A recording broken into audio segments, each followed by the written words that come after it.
First of all, Dave, introduce yourself. I'm Okay. Dave Nadig. I'm Managing Director at ETF.com. Okay, excellent. I know we were having a little bit of a discussion about ETFs, Yep. okay, which is obviously a very important segment of the financial services business now.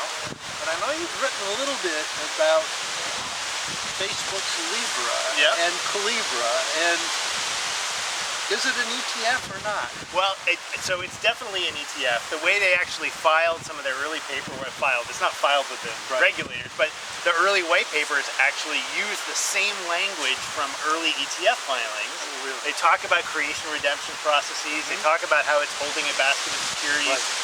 On the surface, it looks like, frankly, like a currency ETF you buy from Wisdom Tree or something like that. Right.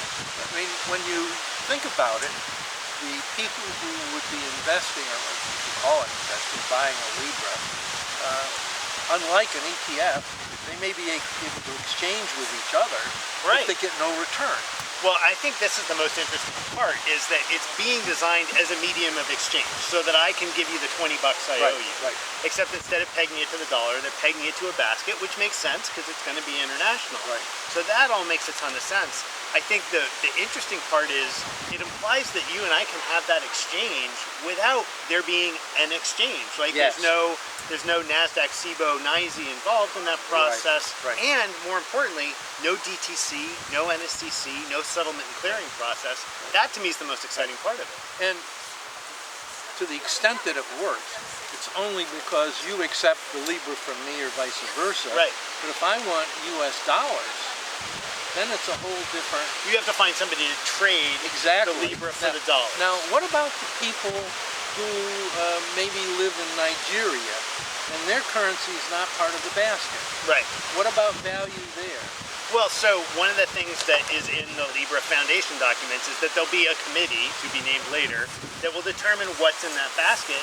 And the intent, I'm pretty sure, is that that basket is based on where the transactions are actually happening. So if this becomes heavily used, say, in Japan, you would expect the yen to become a more important part of the basket over time. Well, part of the rationale seems to be, well, there's a lot of unbanked people in the world. I understand that 50% of the unbanked people are in 7 countries.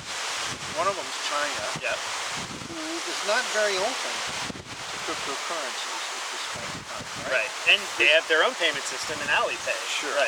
Is this sort of a bait and switch in terms of trying to sell something that may not actually be there or not? I think the focus by particularly Facebook's PR people on the unbanked problem is a bit of a canard. I don't actually think that that's the intent here.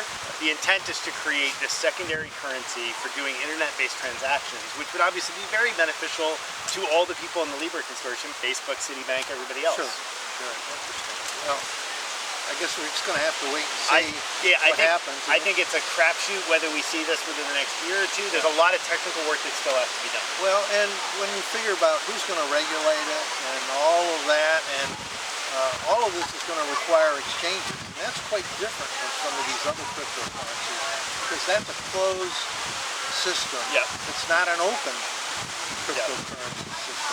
This is a much more structured and controlled environment. I think it's going to be incredibly exciting to watch. Whether or not it's the successor cryptocurrency or not, we'll see. That's great.